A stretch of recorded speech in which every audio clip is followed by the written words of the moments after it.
मंत्रमय मंगल करण बीतराग विज्ञान नमो ताहि जाते भय अरहंतादि महान। जो विद्यादि सागर सुधी गुरु है हितैषी शुद्धात्म में निरत नित्य हितोपदेशी। वे पाप ग्रीष्म ऋतु में जल है शयान है पूजू उन्हें सतत केवल ज्ञान पाने। पूजू उन्हें सतत केवल ज्ञान पाने। पूजू उन्हें सतत केवल ज्ञान पाने। धर्म का चौथा लक्षण है उत्तम शौच।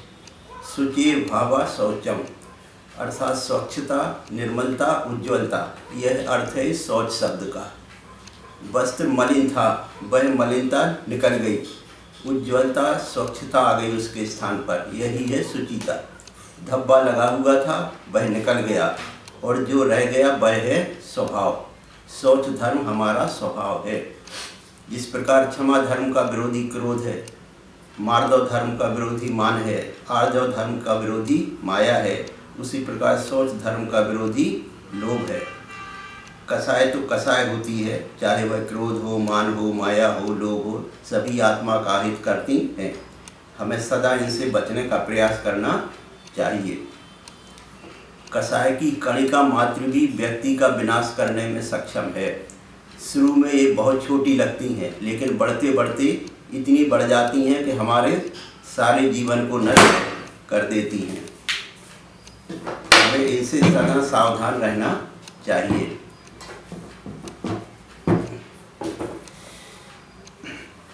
अर्थोवम बढ़थोवम अग्निथोवम कसायथोवम च राहु ये बीसीयबम थोबम पीहू तम बहु होई।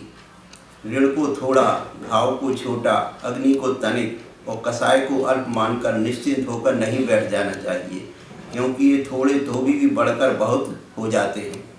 कसाय तो कसाय होती है, उसे कमज़ोर या थोड़ी समझकर कभी अनदेखा नहीं करना चाहिए। कभी उधार खाते को थोड़ा नहीं समझना। हम सोचते हैं थोड़ा सा ही तो ऋण लिया है, अभी चुका देंगे, लेकिन वह थोड़ा सा ऋण बढ़ते बढ़ते इतना हो जाता है कि मूलधन नहीं चुक पाता, ब्याज चुकाते चुकाते ही पूरी ज़िंदगी निकल जाती है। ऐसा है यह ऋण, ऐसी ही ये कसाय हैं। दिखता थोड़ा है कि जरा सा तो गुस्सा किया है, अभी संभाल लूँगा, लेकिन नहीं, बढ़ता ही चला जाता है। घाव को कभी छोटा नहीं समझना। अगर थोड़ी सी असावधानी हुई तो वह छोटा सा घाव नासूर बन जाएगा। अग्नि थोवम जरा सी तो चिंगारी है, यह क्या करेगी। यदि ऐसा सोचकर आपने उसे पनपने का मौका दिया तो फिर देखो वह चिंगारी लपट और ज्वाला बनेगी जो सब कुछ खाक करने की क्षमता रखती है। इसी तरह की कसाय की परिणति भी है। यदि हमने उसे बस में नहीं किया, काबू में नहीं रखा, तो निश्चित मानिए कि वह हमारे सारे जीवन को तहस नहस कर देगी। जैसे घाव, ऋण, अग्नि, ये तीनों चीज़ें बहुत थोड़ी मालूम पड़ती हैं, लेकिन इनके असर बहुत अधिक देखे जाते हैं। ठीक इसी तरह कसाएं भी थोड़ी मालूम पड़ती हैं, पर उनके असर बहुत अधिक दिखाई पड़ते हैं। कसायों की तासीर को यदि कोई जान ले तो वह कसाय क्यों करेगा। अग्नि की तासीर मालूम पड़ गई तो अग्नि में कौन हाथ डालता है। हमें इन कसायों की तासीर को पहचान लेना है। एक कसाएं हमें बार बार धोखा देती हैं। ये आ जाती हैं और कहती हैं थोड़ा सा ही तो है, अभी ठीक हो जाएगा, लेकिन नहीं, ये बढ़ती चली जाती हैं। जैसे जरा सी सुई होती है, डॉक्टर बच्चे को समझाता है इतनी ही तो सुई है, लेकिन वह उतनी सुई से ही जो है सारी दवाई अंदर कर देता है। जैसे बट का वृक्ष बहुत बड़ा होता है, लेकिन उसका बीज कितना छोटा, खसखस के दाने के बराबर होता है। ऐसे ही इन कसायों का स्वभाव होता है। होती हैं ये खसखस के दाने के समान, लेकिन इनको भीतर प्रवेश मिलता चला जाए तो ये बढ़कर बट वृक्ष के समान फैलकर हमारे पूरे जीवन को आच्छादित कर देती हैं और हम इनकी पकड़ में आ जाते हैं। हमारी जरा सी देर की कमजोरी हमें मजबूर बना देती है इन कसायों को करने के लिए। इसलिए बहुत सावधानी की आवश्यकता है। यदि हम कसाय कर रहे हैं तो अंततः जिम्मेवार हम स्वयं हैं। कोई हमसे कसाय करवा नहीं सकता। ये मेरा चुनाव है, मैं चाहूँ तो कसाय करूँ और चाहूँ तो ना करूँ। अपने धर्म को छोड़कर कहाँ दृष्टि डाल रहे हो? धर्म अपने आप की आत्मा में है, अपने आप के स्वरूप में दृष्टि हो तो धर्म है। धर्म बाह्य दृष्टि से, बाह्य में मोह करने से नहीं मिलेगा। शुद्ध परिणाम से ताल्लुक़ रहो तो धर्म होगा। अगर ये कसाय ही करते रहे तो धर्म नहीं होगा। अरे मैं यह चेतन पर पदार्थों के पीछे बर्बाद हो गया जिनमें कोई सार नहीं है। अभी तक हमारी जो रफ्तार चल रही है उसमें फ़र्क करना चाहिए। अपने जीवन को संयमित करके अपने को अपने आप में झुका लो। विषय कसाओं को छोड़ दो तो शांति का मार्ग मिलेगा, अन्यथा संसार में रुलना ही बना रहेगा। जब तक हम अपने आप से विमुख रहेंगे तब तक शांति नहीं आएगी। अपने को शांत रखने के लिए समर्थ है स्वाध्याय, संयम, आत्मचिंतन। सुखी होने का उपाय केवल आत्मदर्शन ही है, अन्य दूसरा नहीं।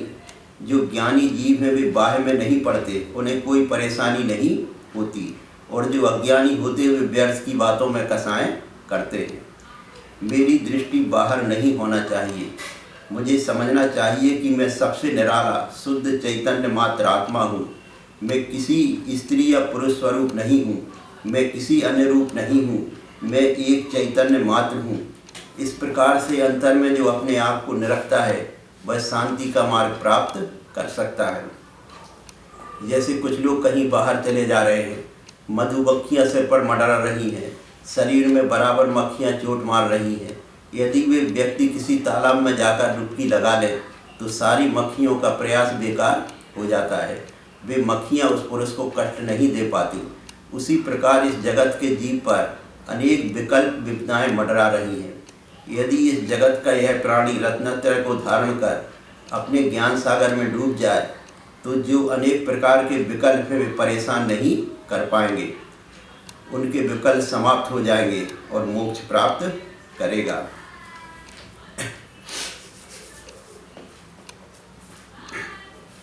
लोभ समस्त पापों का जन्मदाता है। यह अति सूक्ष्म है तथा अनेक रूपों में अभिव्यक्त होता है। धन का लोभ, यश का लोभ, परिग्रह संचय का लोभ, पद का लोभ आदि। जो समस्त प्रकार के लोभ से दूर रहता है वह पवित्र हृदय वाला व्यक्ति माना जाता है।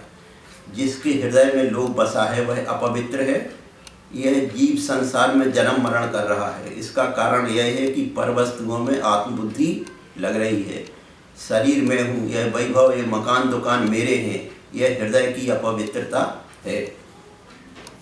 उत्तम सोच गुण तो आत्मा का एक पवित्र गुण है। इस गुण को प्रकट करने के लिए समस्त पर पदार्थों का लोभ छोड़ना होगा और अपने उस निर्लोभ स्वरूप की उपासना करनी होगी, तभी स्वच्छ धर्म प्रकट होगा। लकड़ी बेचने वाला एक गृहस्थ था। उस पुरुष का नाम था राका और उसकी पत्नी का नाम था बांका। दोनों लकड़ी बीनने जा रहे थे। राका आगे जा रहा था, बांका पीछे। रास्ते में रुपये से भरी हुई एक थैली मिली। राका समझ गया कि इसमें काफ़ी रुपए हैं। वह उस पर धूल डालने लगा, कहीं इस थैली को देखकर मेरी स्त्री को लोभ ना आ जाए। इतने में बांका वहाँ पूछा यह क्या कर रहे हो? राका बोला, रुपयों की थैली पर धूल डाल रहा हूँ।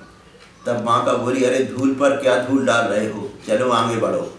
तो देखिए उन स्त्री पुरुष दोनों की दृष्टि में वह धन धूलवत था।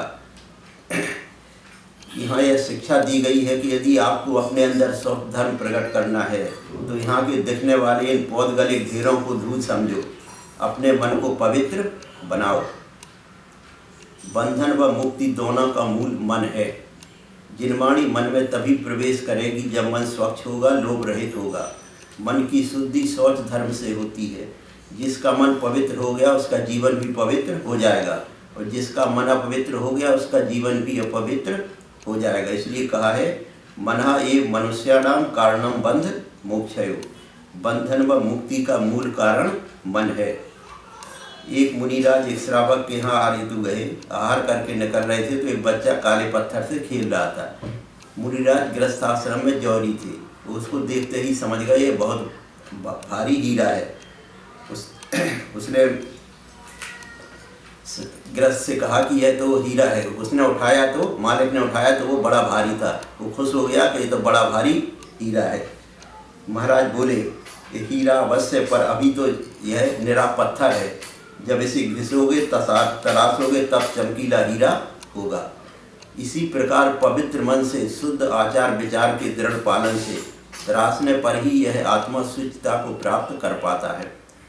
अतः पर से दृष्टि हटाओ और सम्यक स्वाद दृष्टि में अपना समय लगाओ। लोभ से हटो और इच्छाओं को रोको, तभी शौच धर्म जीवन में आएगा। प्रकर्ष प्राप्त लोभन निवृत्ति शौचम। प्रकर्ष लोभ की निवृत्ति शौच है। उत्कृष्टता समागत गद्धार्य परिहरणम शौच मुच्यते। लोभ या ग्रंथता का त्याग करना शौच धर्म है, अथवा संतोष का नाम शौच धर्म है। अतः अपनी इच्छाओं को रोक कर संतोष धारण करो। संसार का हर प्राणी सुख चाहता है, पर सच्चा सुख निराकुल सुख किसे कहते हैं वह जानता नहीं है। वो मन की इच्छाओं को पूरी करके सुखी होने का प्रयास करता है। व्यक्ति अपनी इच्छाओं को जितनी पूरी करता है वे उतनी ही बढ़ती चली जाती हैं। लोभ की यह तासीर है कि जितना लाभ बढ़ता है उतना लोभ भी बढ़ता चला जाता है। लोभ के कारण ही संसार के सभी प्राणी दुखी हैं। इच्छाएं तो अनंत होती हैं, वे कभी पूरी नहीं होती। आचार्य गुणवंत महाराज ने लिखा है, आशा गर्ता प्रति प्राणी यस्मिन विस्मरूपम कस्यकिम किय दाताति वृथा वो विशेषता। यह आशा रूपी गर्त प्रत्येक प्राणी के सामने खुदा है, जिसे संसार के समस्त वैभव से भी भरा नहीं जा सकता। इस आशा रूपी गर्त को जैसे जैसे भरा जाता है वह वैसे वैसे ही गहरा होता जाता है। पृथ्वी के अन्य गर्त तो भर देने पर भर जाते हैं, पर यह आशा रूपी गर्त भरने पर और भी गहरा हो जाता है। जैसे किसी व्यक्ति को 1000 रुपये की आशा थी, उसे 1000 रुपये मिल गए तो अब इच्छा 10,000 की हो गई, यानी वह गर्त 10 गुना गहरा हो गया। 10,000 भी मिल गए तो अब 1,00,000 की इच्छा हो गई, यानी वह गर्त 100 गुना गहरा हो गया। इसे सभी लोग प्रतिदिन अनुभव कर रहे हैं। व्यक्ति को कितना ही मिल जाए पर कुछ ना कुछ कमी बनी ही रहती है। यह हमारी कसाय का तीव्र प्रभाव है कि लोभ के दुष्परिणामों को जानते हुए भी हम उन पर विजय नहीं पा रहे। लोभ को पाप का बाप माना जाता है। पाप के त्याग की बात हर जगह आती है, भैया पाप मत करो, पर अगर कहीं पाप के बाप से पाला पड़ जाए फिर क्या करोगे। हिंसा, झूठ, चोरी, कुशील, परिग्रह है तो कहलाते हैं पाप, और लोभ को कहा जाता है पाप का बाप। इससे यह सिद्ध होता है कि लोभ उन पापों से भी घातक है, क्योंकि लोभ ही सब प्रकार के पाप करवाता है। हमें लोभ ना हो तो किसी प्रकार के पाप करने की आवश्यकता ही नहीं है। कहा गया है, काहू पी पड़ा से माण बिड़य नाश लो, माया बित्ताणी नासेड़ी लोहो सब विनाश लो। क्रोध प्रीति को नष्ट करता है, माया विनय को नष्ट करती है, मान विनय को नष्ट करता है, माया मैत्री को नष्ट करती है, और लोभ सब कुछ नष्ट कर देता है। लोभ के कारण ही संसार के सभी प्राणी दुखी हो रहे हैं। यह प्राणी मोहोदय के कारण परिग्रह को सुख का कारण मान रहा है, इसलिए दिन रात उसी के संचय में तन्मय है। पास का परिग्रह नष्ट न हो जाए यह लोभ है, और नवीन परिग्रह प्राप्त हो जाए यह तृष्णा है। इस प्रकार आज मनुष्य इस लोभ और तृष्णा के चक्र में फंसकर दुखी हो रहा है। तृष्णा मनुष्य को सदैव अतृप्त बनाए रखती है। तृष्णा और तृप्ति दोनों एक साथ नहीं रह सकती। तृष्णा तो मनुष्य चाहे जितना भी लाभ क्यों ना हो जाए, उसे कभी तृप्ति और संतुष्टि नहीं होती।